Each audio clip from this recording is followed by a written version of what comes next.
So how's the remote thing going for you? It's going pretty good. I did a mixture of remote and office before, so it wasn't too much of an adaptation for me. But I think it's that, there's that psychological thing that says, but now you have to be remote. Yeah, exactly. So I've got, quite a posse here at home. So hopefully during this recording, we don't hear a lot of little pitter patter above me. Usually I record Tuesdays through Thursdays during the day because nobody's home, which is fantastic. But that's probably not going to happen for quite a while. So we'll see how this goes. But yeah, I think that's the biggest adjustment is like my wife and I pretty much have to figure out, okay, when we have meetings, the other parent is kind of, you can work while the kids are around, but you have to somebody has to be available in case somebody needs something, which usually happens with kiddos. So I think that's the big thing is just having people around all the time. It's going to drive me, I think, a little bit insane. Yeah. If I don't catch the virus. Yeah. It's, thankfully at home, it's just my wife, myself, and we both have dedicated offices, which I think helps a lot. Oh, so nice. Yeah. You have a house? Yes. Yeah. Okay. Yeah. Yeah. We have this office here that I'm in, and then she just has another desk with a Windows PC and her laptop from work. I'm used to working from home. I've worked from home for almost 10 years now. Like most of my contracts have been remote.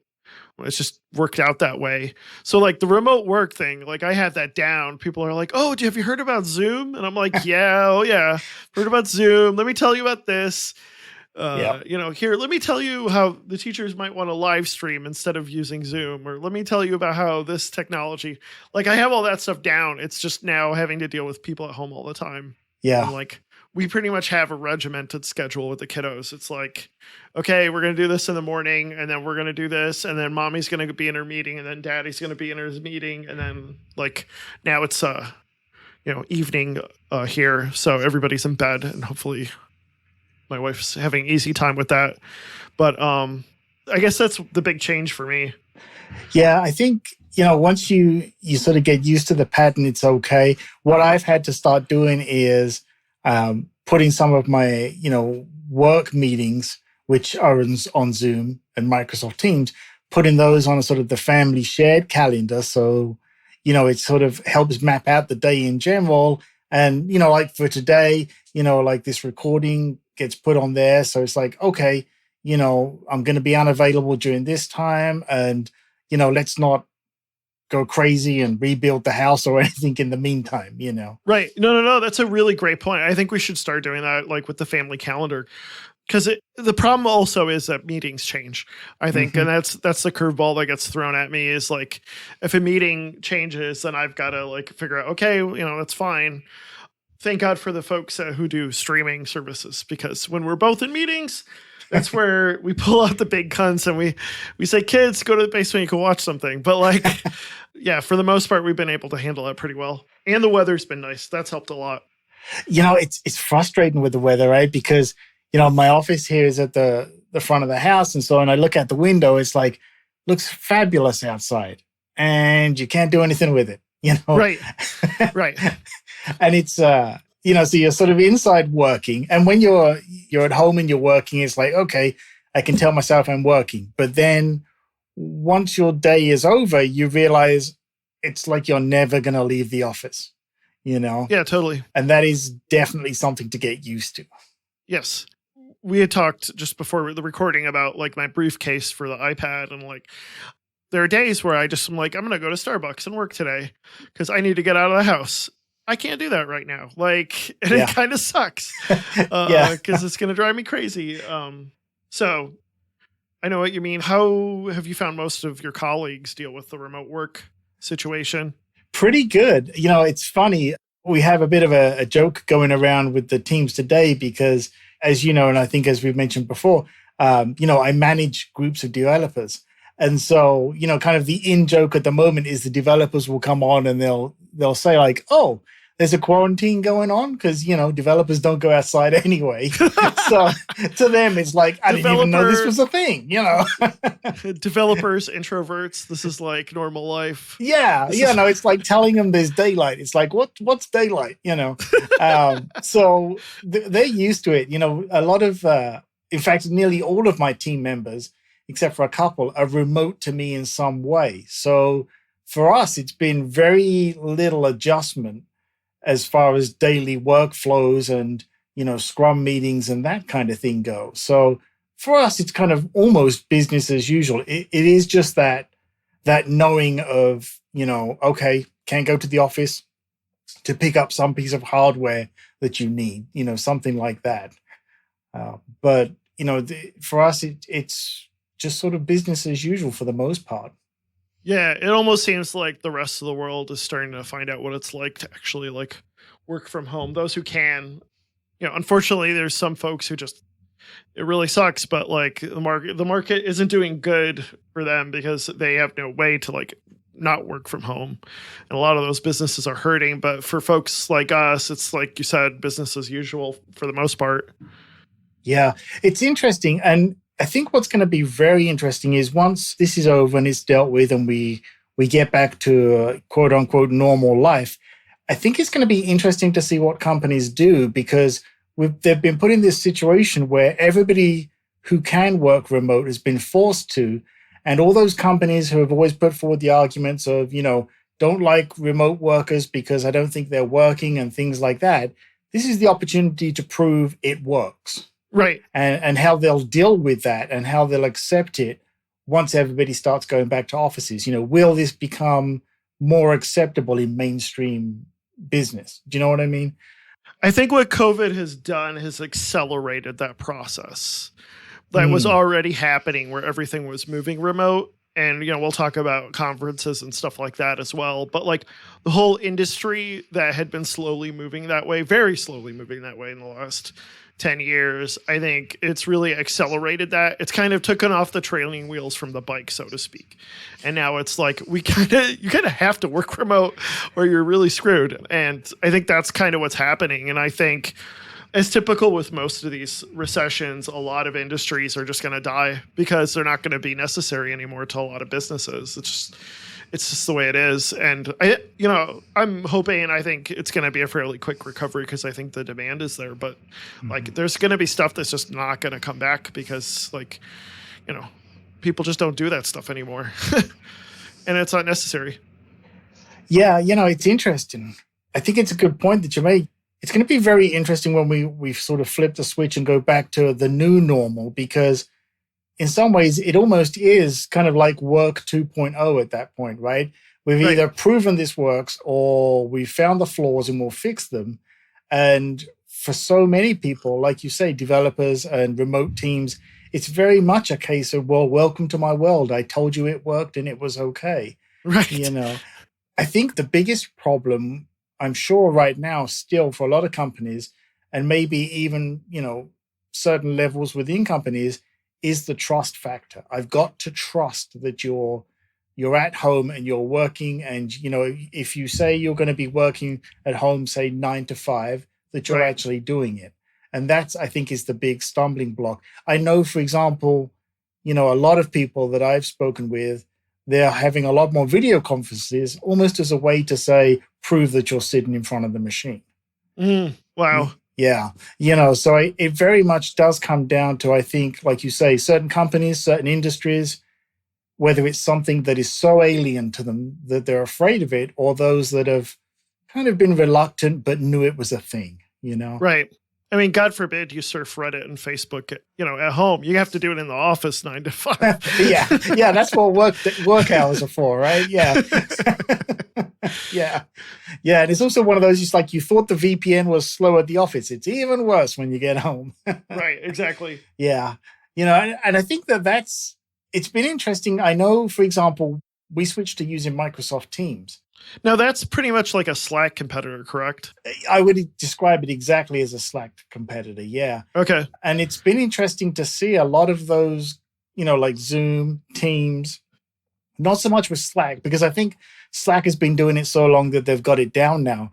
But we've been seeing some services kind of stumble a little bit because they've got this massive influx of users that, they never, in their wildest dreams, I think, would have expected to have every day, and so sometimes you'll see like Teams and some of the other services just kind of stutter a little bit and sort of, I don't want to say collapse, but certainly show the stress of the network. Yeah, agreed. Yeah. Our sponsor this week is BrightDigit. BrightDigit is my company, and we specialize in helping businesses build apps for the iPhone, the iPad, the Apple Watch, and the Mac. I've been building apps for iOS for almost 10 years now. We have an opening for new projects. If you are a company who might already have developers but need help building something for any of the Apple platforms, send me an email and let's see what BrightDigit can do for you. Contact me personally at leo@brightdigit.com. That's leo@brightdigit.com. And let's see how I can help you and your business. So, Peter, glad to have you on again. I'll let you go ahead and introduce yourself one more time. Thank you. Yeah, I'm glad to be back. Thanks for inviting me. So I'm Peter Witham. I'm a longtime developer, and these days I manage some groups of mobile development teams, both Android and iOS.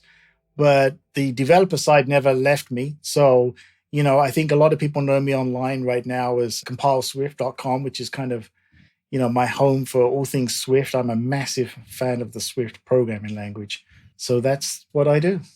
Awesome. Thanks again. You were on previously. We did that episode on managing teams, and we talked just a little bit about remote work, which I'm sure, that involves managing teams as well. And you've been doing that for a while, it sounds like. We got a lot to talk about.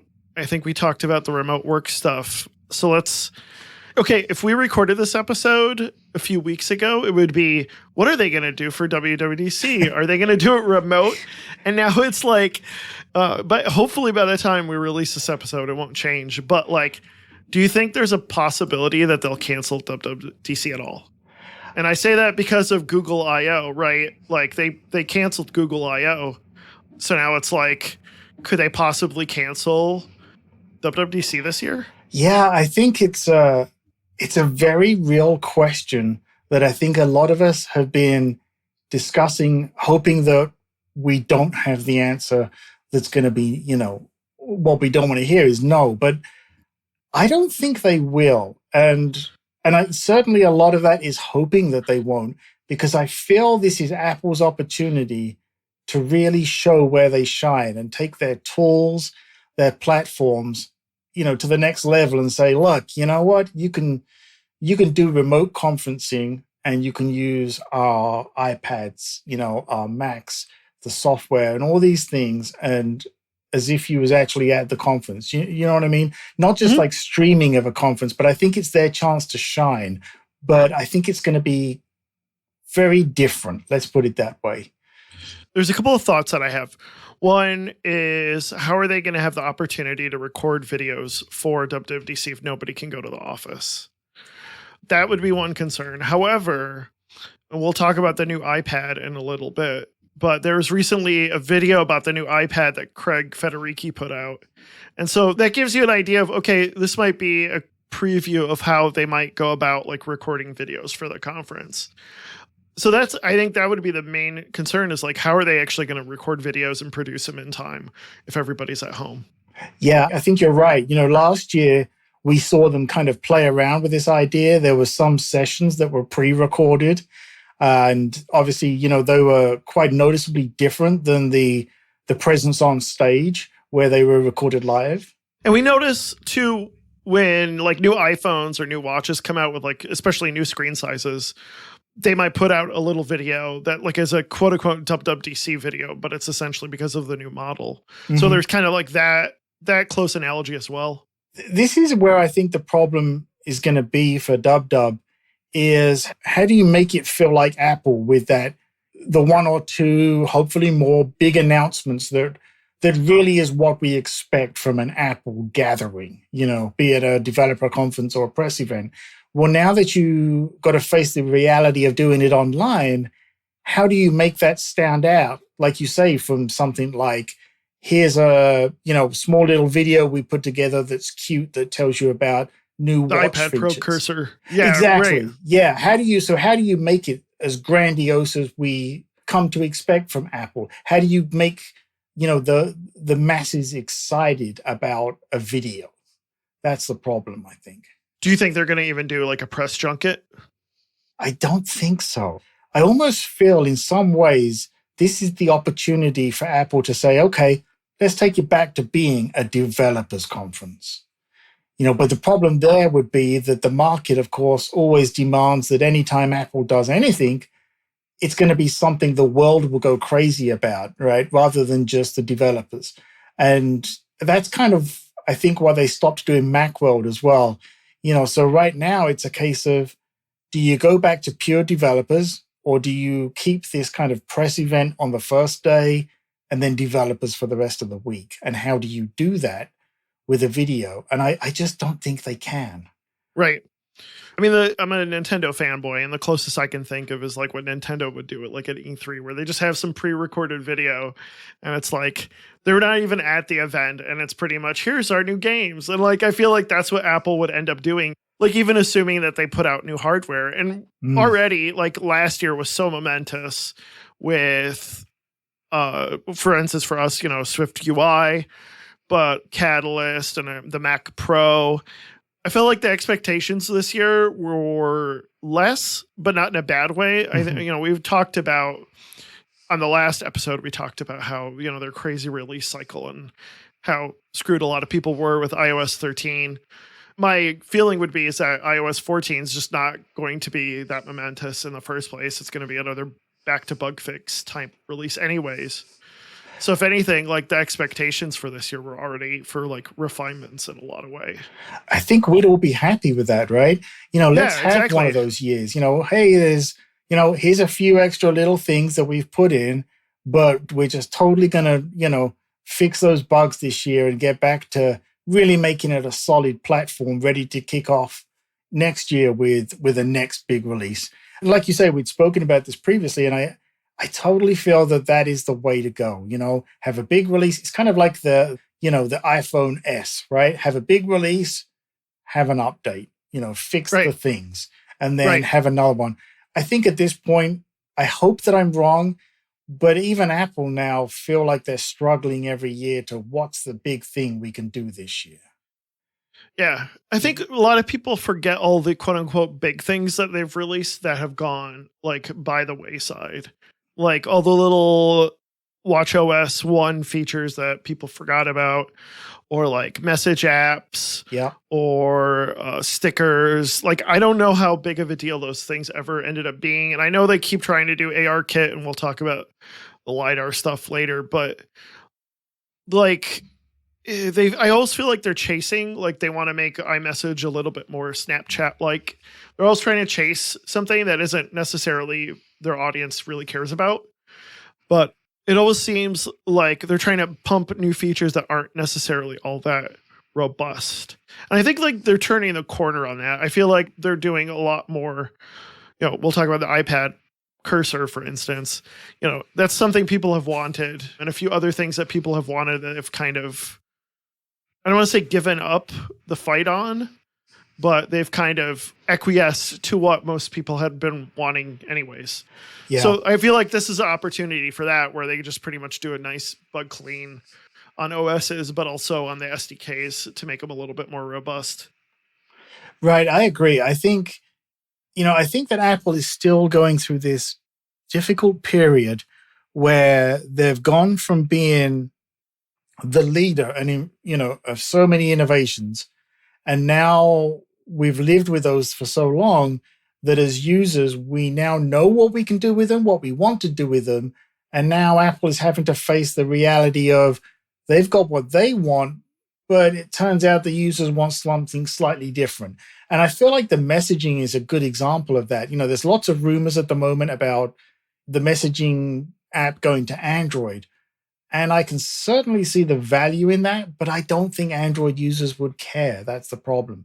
And I think that sometimes Apple needs to stop and say, there's our plan, but is it worth doing?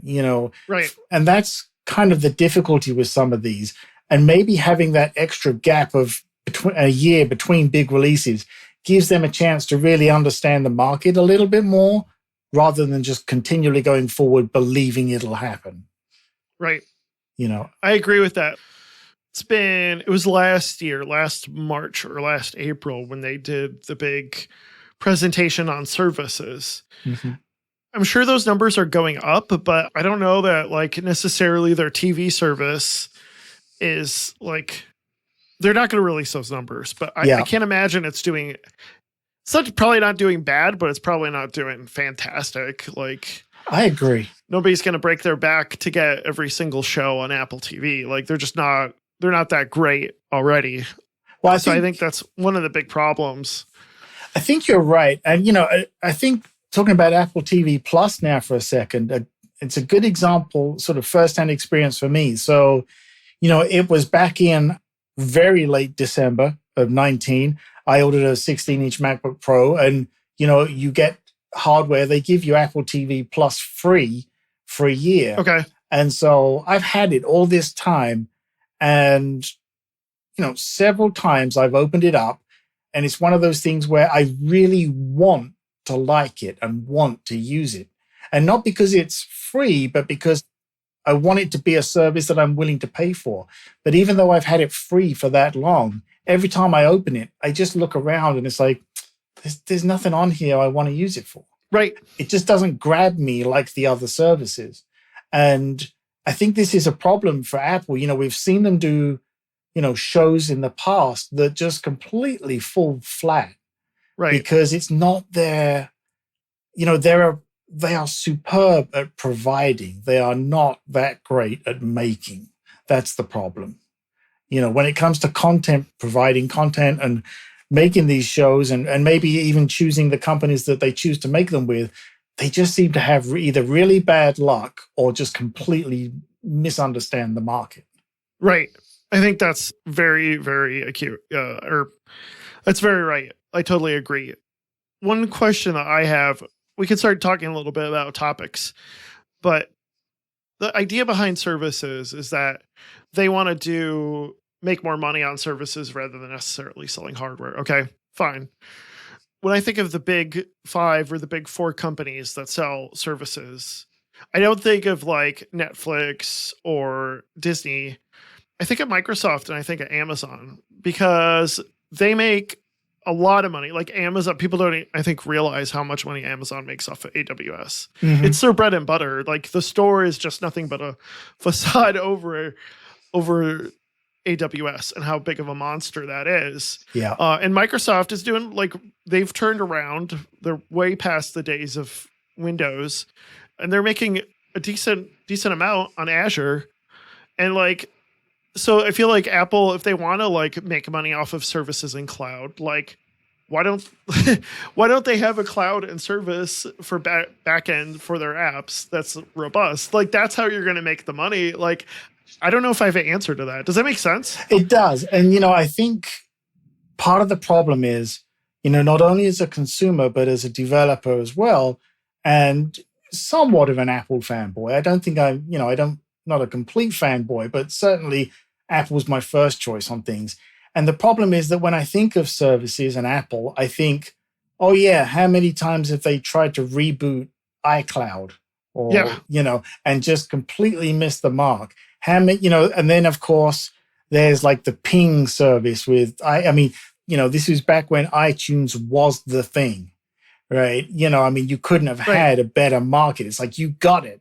And somehow you still didn't get it right. And, iCloud now is great. And so it's not perfect, but it's significantly better than it used to be. So why don't they start taking a look at that and saying, okay, well, like you say, how can we leverage this into turning other services on? For example, we've got the iCloud storage. There's got to be ways that we can capitalize on this and turn it into a better service for other parts of platforms. And that's like where they're going to make their money. They're going to make their money off of businesses buying their services. Absolutely. Not, mom and pop wanting to watch whatever amazing stories on Apple TV Plus. It's just, that's where the money is. And I don't understand it seems superficial to want to have a TV streaming service as opposed to a robust back end for their developers and companies and on the enterprise. So, I think, like a perfect example, probably we've both heard this so many times. And it's one of those, it's like, yeah, why didn't that happen? Is Apple, why have you not bought Dropbox yet? Apple, why didn't you buy Netflix? It's the same situation. Yeah. I read this crazy, there was something the other day, and maybe it was one of the, it may have been one of the Slack channels that you and I hang out on. I can't remember. Someone was saying about Apple, why haven't you bought Disney yet? Solve the problem that way. I mean, wasn't Iger on the Apple board, or Steve Jobs? Steve Jobs was on the Disney one, but I do recall someone on Disney. Because of Pixar, yeah. Yeah, and then someone on Disney was on the Apple. Maybe it was Iger. I can't remember now, but I think it was like a 1-for-1, yeah. And whilst on the surface, you're like, this sounds ludicrous, but it's like, this would solve your problem. Right. That makes a lot more sense. And I don't know how much it would cost, but I don't know about Apple buying Disney, but I mean, Disney certainly has been buying quite a few studios. I'm not surprised. I'm surprised Apple hasn't bought one itself. Yeah. I was almost expecting it to happen, and then there's other areas too. Like, for example, on the development side, there's third-party services that are doing so well, and it's hard to not mention names, but for example, is Bitrise. They're really doing well at the development service for, hey, we'll, push your files to the cloud and we'll do your builds for you. How is Apple not doing something like that? Yes. It's perfect for Apple. I mean, it's like, it's your tools. Right. Right. Just build a storage farm somewhere and go for it. Right. And I mean, the services, people love services like Mac Stadium and stuff for, doing their Mac stuff in the cloud. But imagine Apple, not necessarily like Sherlocking it, but just like putting first party, make it a high priority that having Macs in the cloud are like first rate citizens and not just some weird geeky Hackintosh that, Frankenstein monster that only works but has quite the audience because developers need something like that. I wonder if part of the problem, though, as you're saying that, and I was thinking about it, it comes back to maybe the part of the problem is Apple has now spread itself across so many things and been successful at so many things that it really now is almost kind of snowblind to, well, what is it? What was our end goal? Right? We've now got so many things that are doing well and some that aren't doing great. And we changed our name from Apple Computer to Apple. But now we don't have a direct focus of our future is this. It seems to be this year we're doing this. Last year we did that. Next year it's something else. And there's no clear focus for the future. Right. And the iPhone, like, it goes without saying, iPhone is an absolute beast. Oh, like, absolutely. Going back to, we talk about Amazon and AWS, like the iPhone for Apple is the same thing. Like everything else just barely eclipses how much money they make on the iPhone. Yeah. And I think that's part of the problem too, is just like the iPhone's such a massive product. It's hard to see through that. I think they're getting better at it because it's pretty much stabilized and plateaued. So I think they kind of see that it's important to spread themselves out a little bit outside of the iPhone space. But yeah. Totally. It sounds kind of funny sometimes when I say it to myself, but Apple has a long-term problem, which is the iPhone. Right. Is you don't want to become, remember Nokia, the phone company. You don't want to be Apple, the phone company, Microsoft, the Windows company. This was the problem. IBM, the business machine. Exactly. Yeah. And this was the problem. And I get that Apple's trying different things, but I feel sometimes a lot of those areas that they try suffer because it's keep shipping those iPhones, keep shipping those iPads. Eventually that you reach a point where you're only going to sell so many and the world says, we got enough. Right. That's the problem right now. It's that problem of saturation where it's just like anybody who's going to have an iPhone, like, and I don't know when they're going to come out with this iPhone 9 or iPhone SE 2, like a new budget phone, but like that's pretty much their only way to expand out is by either make people be multi-product, right? Have an iPhone and a Mac and an iPad, or come up with a budget phone for people who just don't have the money to spend because iPhones are expensive. They are. I think I may have mentioned this to you before in conversation. When I see the statistics for the amount of users that use our iOS applications, the iPhone XR is the big spike.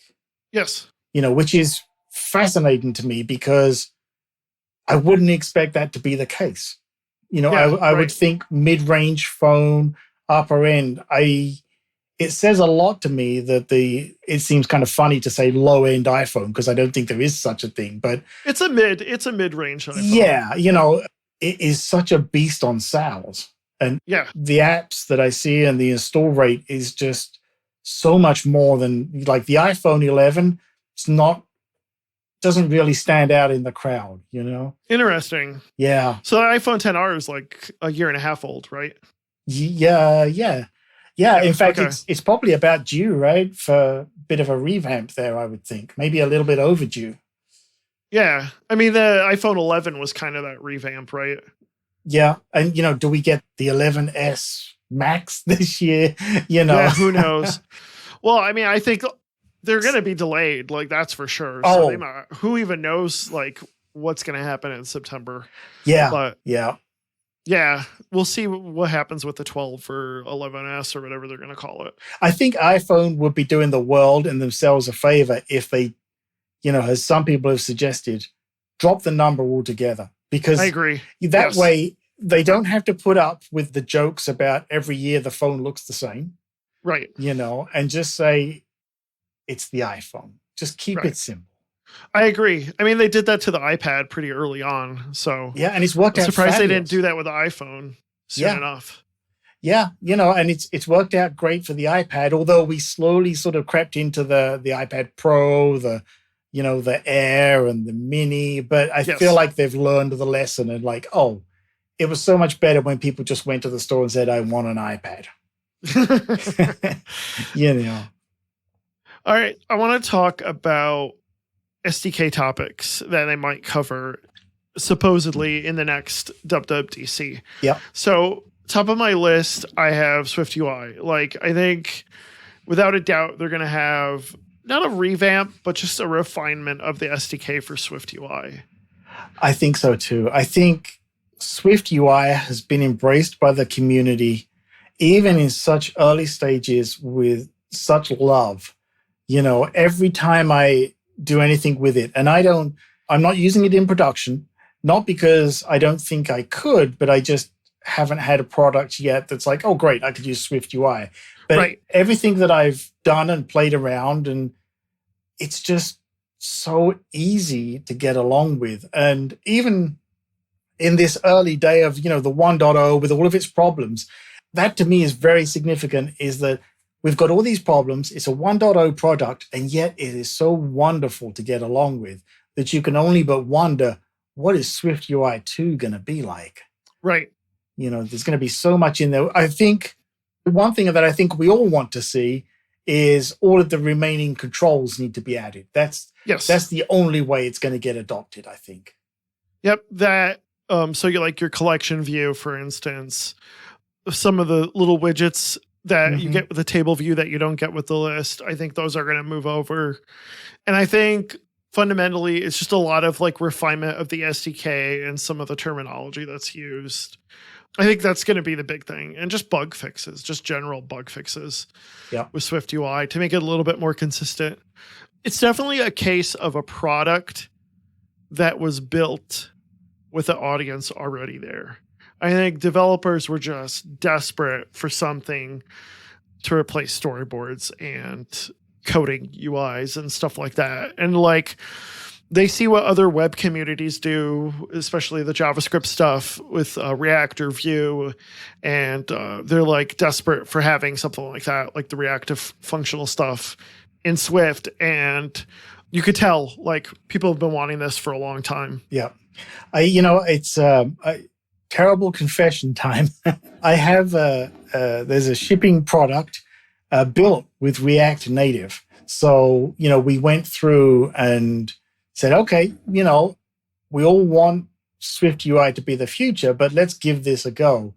I'll admit, I was shocked and very surprised how easy it was to switch to using React Native for something and to make just beautiful interfaces and Nice. just make it work so well. And this was with developers who were, hardcore Android and, Objective-C and Swift. So I'd love for Swift to leap far enough ahead this year that we could look at it and go, great, let's do it again, but with Swift this time.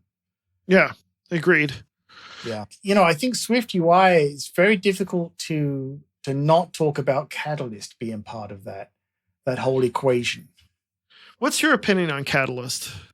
I love the idea. And I put it that way right now because I've tried a few things with it, and I don't think anybody believed the hype of you just check this checkbox and away it goes in Xcode that they told us last year. But I think that it, very much like Swift UI, you need to convince me, yeah, this is how I should do this. I should live with the pain of figuring these things out because it's worth it. Because right now, I think, it would be just as easy to build a UI with Swift UI for an iPad and then to go back and do the same thing for a Mac, for example, and then just use the same business layer underneath, as opposed to going this Catalyst route and just wrapping it all into one. But I'm hoping that it's because it's such early days. I had Daniel Jalka on last year, and that's when I realized you could use SwiftUI on AppKit as a replacement for AppKit. So like the question then ends up being is why would you choose SwiftUI Catalyst over SwiftUI AppKit or Mac or whatever you want to call it? No, you're right. I have a personal app that I wanted an excuse to make a Mac OS application. And so I was like, great, I'm going to do it. So I made this one for myself, and I didn't even use Swift UI. I just went ahead and used AppKit, and suffered through. I'll be honest, I was a little surprised how different it was, having never built a Mac app before. And then I went back and said, okay, now can I do this with Swift UI? And I hit some limitations, but was very pleasantly surprised how quick I could do what I needed. And I was kind of in the same boat, was like, well, why would I do this with Catalyst? Right. That's kind of where I sit now, is give me that magic thing that makes me go, oh, I get it. That's why I should do it. No, like, could Catalyst be a Band-Aid for, like, let's say you're a company with an iPad app, and, like, could Catalyst be, like, a Band-Aid until you get that fully native Mac app out? Like, be like, hey, here's our first version. It's built in Catalyst. Shh. But then, like, come out with version 2 that's just built, like, raw Swift UI. Yeah. I almost feel like it's maybe, like, hey, you need to get that prototype to the market real quickly to prove the business case. And yeah, you're right. Maybe that's exactly where that sits. And eventually it'll either be morphed into something else or go away, and we just won't even be talking about it. Right. That's a very good point. I hadn't thought about it that way, but yeah, it is kind of my rush prototype to market. We've seen some good Catalyst applications. Like what? I'm trying to think. There was one that I played around with. It was in our Slack groups that we belong to, and someone recommended it, and I took a look, and it was a social network app. I can't remember which one, and it was nothing special, but it was done in a way that's like, okay, I can use this. Okay. And I think, like, if the UI is conducive to where it doesn't need to be super specialized and it can just be a clone of what's on the iPad, then it makes sense. I think that's why. And that covers, like, maybe, I don't know what percent, but roughly like half of the apps out there, maybe 20% of the apps out there don't need, like, an absolute, like, Mac app. They're just like Slack, for instance. I mean, Slack is basically, like, could probably be the same thing on the iPad as it is on the Mac, and it would be fine for a while. Yeah, I think so too. I think you're right. And so many things that I've seen out there, it's like, oh yeah, you used Catalyst, and it's kind of those early iPhone days and iPad days where it's like, it's just a bigger version of the iPhone app. Yeah, exactly. So like you say, it's like, you've put this on the Mac because someone in business said you needed a Mac app, and there it is. Yep. As opposed to, we need a Mac app, but we're going to make it be a Mac app. And I think that's part of the problem too. If I'm a Mac user, I expect certain things. If I'm an iPad user, I expect certain things. And I don't think anyone's really building that at the moment. Right. Yep. Apple Watch. Apple Watch. I still struggle with Apple Watch. I've got the previous gen. What was that? The fourth generation? Was that the first That's one? what I have too. Yeah, the 44 mil. Yep. And, ever since I had the first version when it came out, it's something I love, but I still can't figure out why I'm using it. Does that make sense? Yeah. Yeah. I think for me, like not having the phone around for notifications and doing like workouts, that's the big benefit to me, and like some text messaging. Mm-hmm. Yeah, I'm trying to think they could refine a lot of the OS to be a little bit more of a battery hog in a good way, if you know what I mean. Yeah. Especially when it comes to like networking. Yeah. The big push towards independent watch apps, I think they should continue that.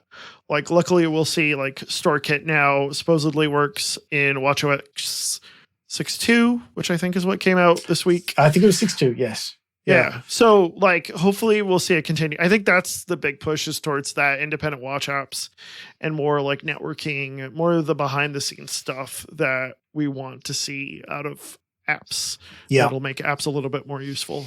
I think what it is, because you're right, if someone said to me, why do you have an Apple Watch? And what's the most, why is it valuable to you? For me, without question, notifications. Essentially, I have it, like you say, so I don't have to carry my iPhone.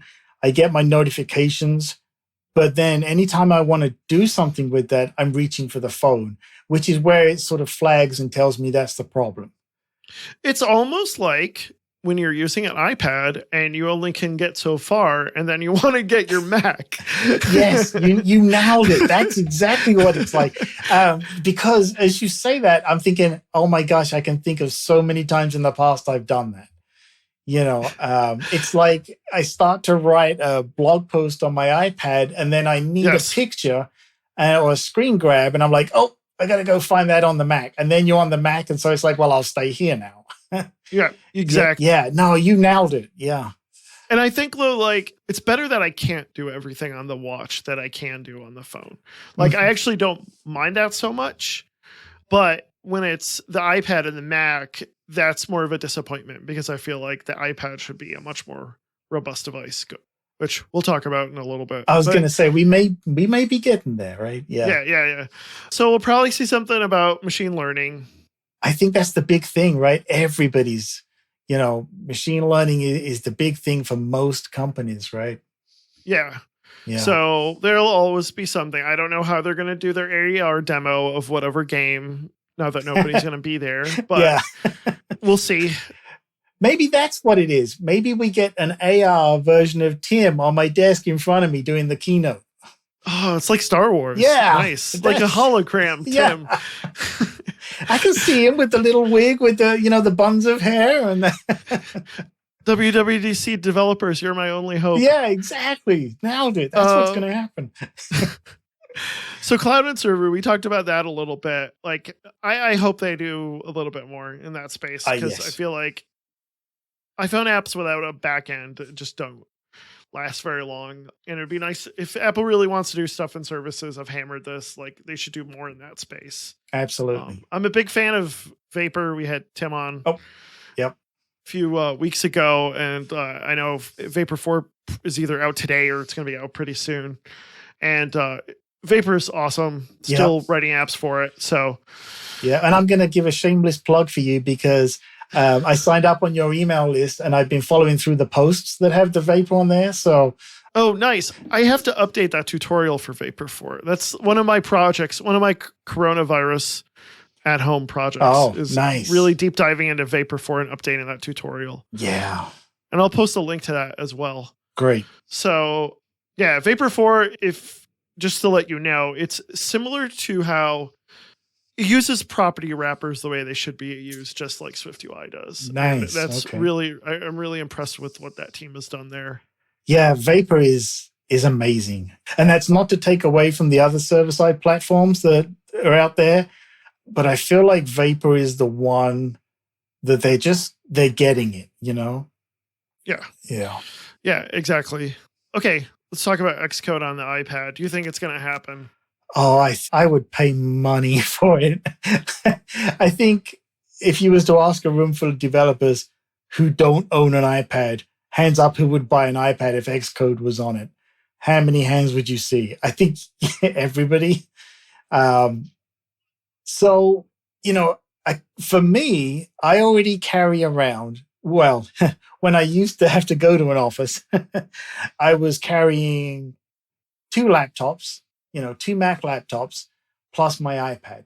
So to be able to ditch one laptop and carry, say, a laptop and an iPad would be fabulous because, Xcode is the reason that you really need a super powerful laptop, right? If you can find a way to get around that, I think at this point, certainly working from home, I've established I can do pretty much everything else on my iPad. Right. Yeah. You know. So the thing I like about my iPad is that I can't open Xcode because that is a temptation to me that I try to avoid when I'm doing officey stuff or blogging or things like that. But I totally understand your point. Interesting. Yeah. So how about, are you a big user of, say, like Swift Playgrounds on the iPad? I've dabbled in it. It's okay. We'll get into Swift Playgrounds on the Mac, which I think is an interesting thing.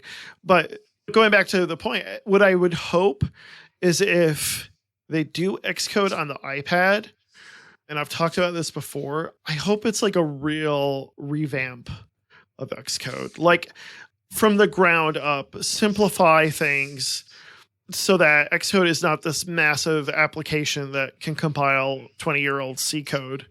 But like what if you just have Xcode only build Swift UI apps and Swift packages, and that's it? And really limit it to future development and then get rid of a lot of that legacy cruft that Xcode has. And then my hope is that would be a nice dry run for future overhaul of Xcode on the Mac. Does that make sense? It does. And it presents an interesting opportunity to give Apple a way to break free and say, we're going to kill off so much stuff in this heavy application that we just don't need anymore. And from some of the frameworks and the kits and everything else, if you went the route of saying something like, Xcode Swift for iPad and just be in Swift, that is such an interesting idea that I'd never thought of. And almost like Playgrounds kind of dabbles in that, right? Like, because it's completely Swift, right? Yeah. And that I feel like is Apple's pattern is that they'll iTunes something to where it's like bloated and they're just like, screw it, we're going to kill it and start from scratch with a music app and, a podcast app and so on. Mm-hmm. I feel like they do that a lot to where something gets so bloated, it's like they just kill it and start from scratch.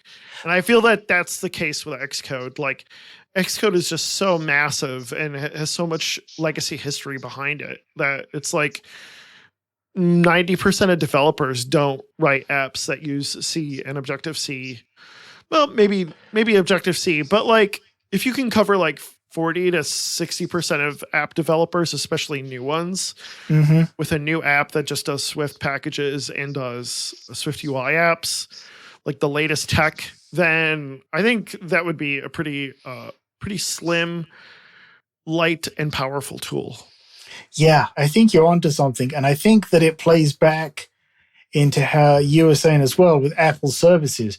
It gives them an opportunity to open up a whole slew of services that they can tie in with it.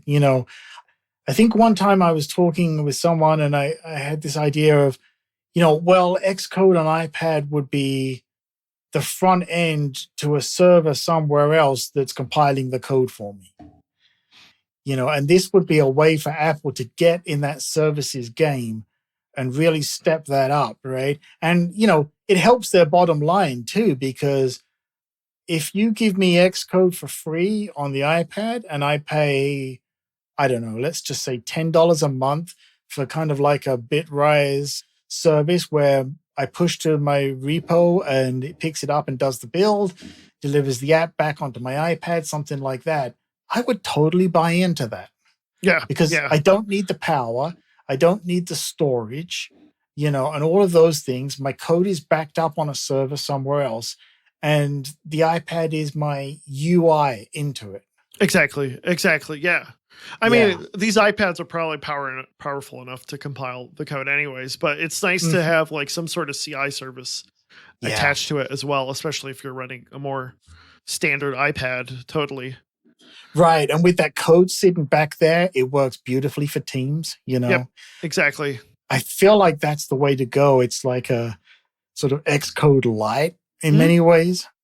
You know, we've seen people offer services and apps where you pull up a web page on an iPad and it's an IDE. So, you know, if third-party service, or this is what I always say to myself, if a third-party group of developers can do it, then there's no excuse in the world really why Apple can't do it, because they've got infinitely more money and availability of developers than anybody else. Yeah, You know, they've exactly. just got to want to do it at that point. So, what's your thoughts on Swift Playgrounds on the Mac?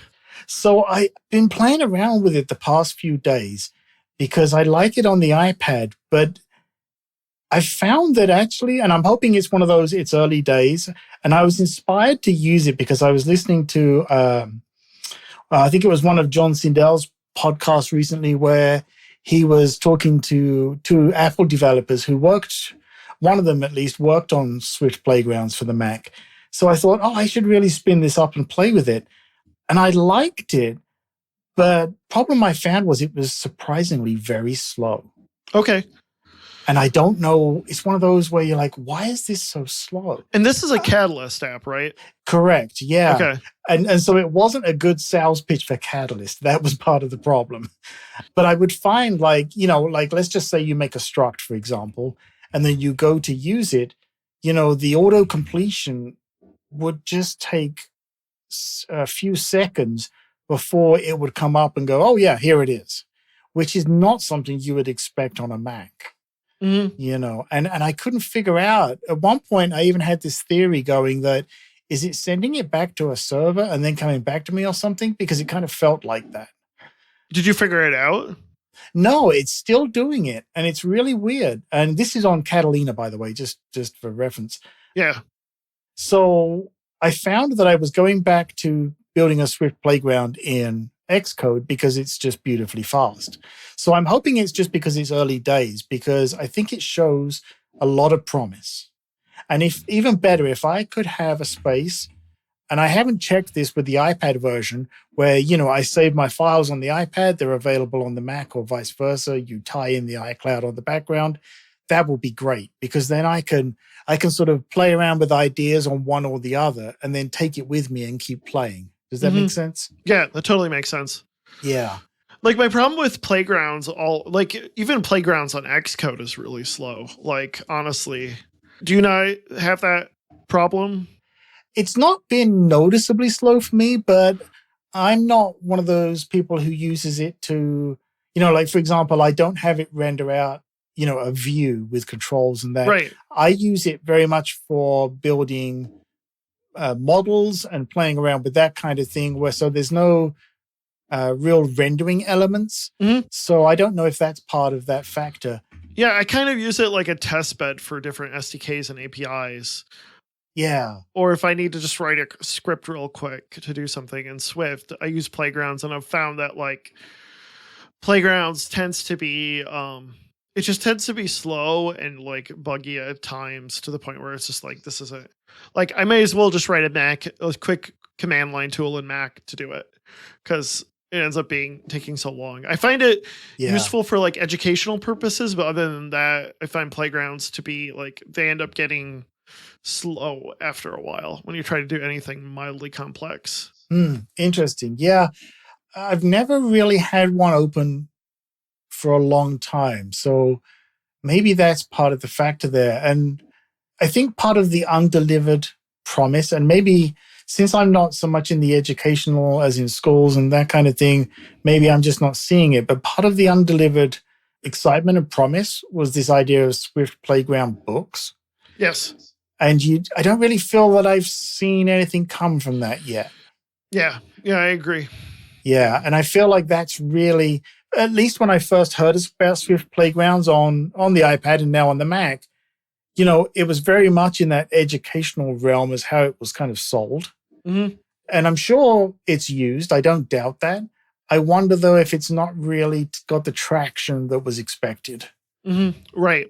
And certainly making a Swift Playground book, I've tried it a couple of times.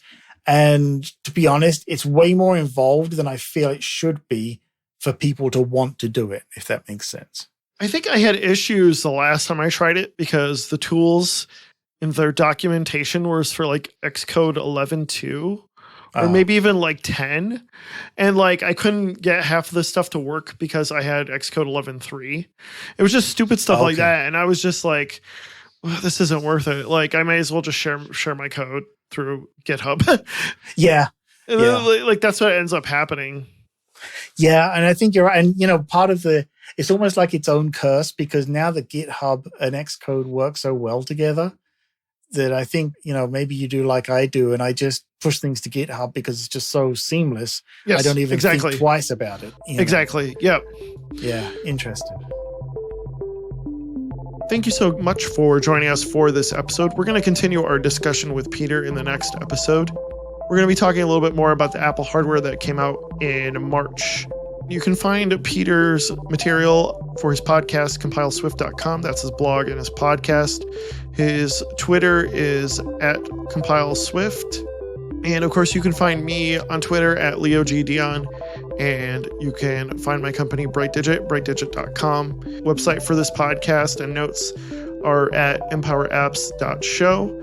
If you could tweet at me, let me know what you think of what you expect from WWDC this year, as well as any reviews that you can post to Apple Podcasts or Google or Spotify would be very, very helpful. Thanks again, and I look forward to talking to you again very shortly with the second part of this episode.